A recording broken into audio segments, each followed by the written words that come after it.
Right. We're gonna need a tall glass of wine for this one.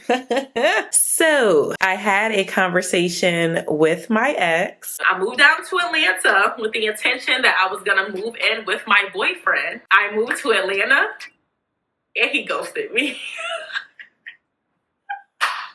Yeah, that one. And it was actually pretty enlightening. I recommend that everyone have a conversation with their ex, assuming the relationship wasn't harmful. It really increases your sense of self-awareness because you're viewing yourself from the lens of someone who's actually experiencing you. So anyway, there were definitely still some things that I disagreed with, but I was able to get a better understanding of his perspective and understand how I did things to trigger his traumas, which ultimately ended up triggering mine. So that brings me to the topic of today's video. Why am I single? Why hasn't anybody put a ring on your finger? You guys ask me this all the time. In summary, I am a runner. Why can't I love? I couldn't love. I would get to a place, I would get far, and I would talk to guys, and I would like them. And then the minute I start to really like them, it's like, blank. Don't even call. Don't even, nope, change. Don't even, my address, never seen them again, never talked to them again. I remember watching that interview that Rihanna did with Oprah, and I couldn't believe how much I related to what she was saying. It's always been this kind of push and pull, and I can like a guy, but as soon as he really starts reciprocating those feelings, then I get scared and things kind of go left, self-sabotage, all the things.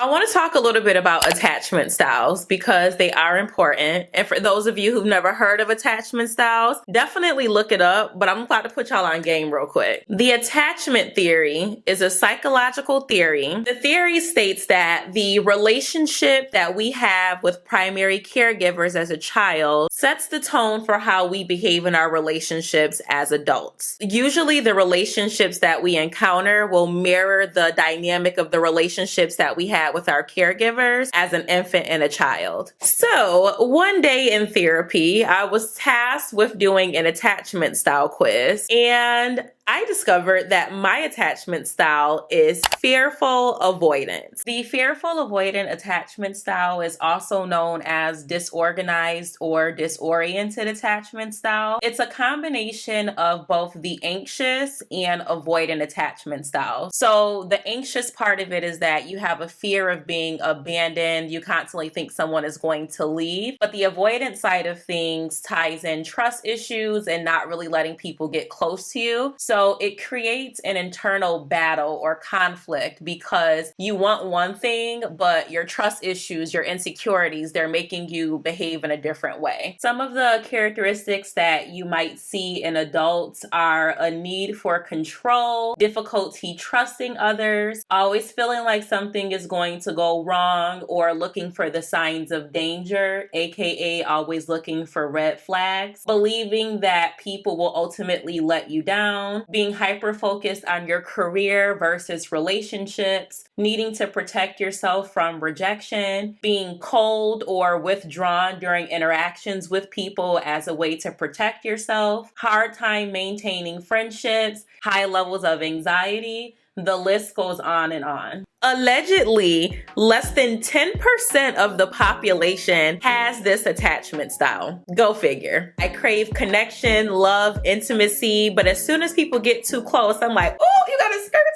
Fall back, I run in the opposite direction. Very counterproductive, very ghetto, 0 stars. So once I turned about 25-ish, I had this epiphany that this ain't working. Now, 25-year-old me was very interesting. I was just very angry at a lot of things. I had a lot of bottled up emotions, very guarded, just not as grounded as I am today. I decided to have this time frame of introspection. I started going to therapy, which shout out to therapy. It 1000% has changed my life. Hey y'all, Tynesha from the future. Really hope that you're enjoying the video so far. Speaking of therapy, I'm gonna tell you guys a little bit about what I've been doing for self-care. If you want to skip this part and jump right back into the conversation, I'm gonna leave a timestamp so you can pick up where we left off. Thank you. Love you guys. Bye. DOSSIER is a company that makes fragrances that are similar to a lot of the high-end perfumes and cologne. so that you don't have to spend a lot of money, but you still smell good. So I went to Dossier, they held it down, and I got 2 fragrances that are similar to My Way by Giorgio Armani and also J'adore by Dior. So this one here, Fruity Neroli, this one is similar to My Way by Giorgio Armani. This one, baby, has been having me in the chokehold. I wear this scent every day. It's super fruity. It just smells really, really light, very, very feminine. And so this is like my favorite one. And then the other one, the Fruity Jasmine, is the one that's similar to J'adore by Dior. This is like a more of a boss energy scent. So I would probably wear this if I were to be going to work, if I'm wearing something a little bit more professional. It has like a stronger scent, but it's still feminine, sweet, with a trace of more of like a clean, fresh scent. But anyway, I love both of these scents. So ladies, I do recommend that you add them to your collection. I'm gonna make sure that I put the links in my description box in case you want to check them out. But literally, y'all, like a bottle of perfume that probably would cost $100+, you could probably get it on Dossier for under $50. They do have a money back guarantee, so if you're not happy with your scent, you can send that back. So it's lit, no strings attached. I started going to therapy, which shout out to therapy. It 1000% has changed my life. I just did a lot of soul searching to really understand why I moved the way that I did and try to get a better understanding of how people were perceiving me. So I decided to have conversations with people, mostly people that I've dated, but some friends as well, about what it was like to experience me. If you have never asked the people in your circle to describe what it's like to experience you, I highly recommend that you do so, because what you're gonna find is that the way that you see yourself is often not the same way that other people see you. But it was ironic because I asked these different people what their experiences were, and I got similar answers from everybody. I was guarded. I always felt like I needed to be in control. Very much a my way goes, my way or the highway type of energy. In hindsight, as a more mature adult, I realized that this need to be in control and also being very guarded, they went hand in hand. If I was in control of all of my relationships, I controlled the pace that things went, and I was able to pretty much guard myself from being seen, which sounds twisted, but that's really what was happening. All of this is rooted in abandonment issues. My subconscious thought process was that if I was super guarded and I didn't show people the real me, it wouldn't hurt as much if and when they left because they didn't get to know the real me anyway. More on that another time. The thing that's interesting about abandonment issues is that the way we navigate through them is often like a vicious cycle. A common thing with people who have abandonment issues is to subconsciously seek out or connect with people who are emotionally unavailable. You're never really going to get that full affection that you want or need from someone, and it's probably never going to lead to a committed relationship. But the reason why we seek out emotionally unavailable people when we have abandonment issues is because subconsciously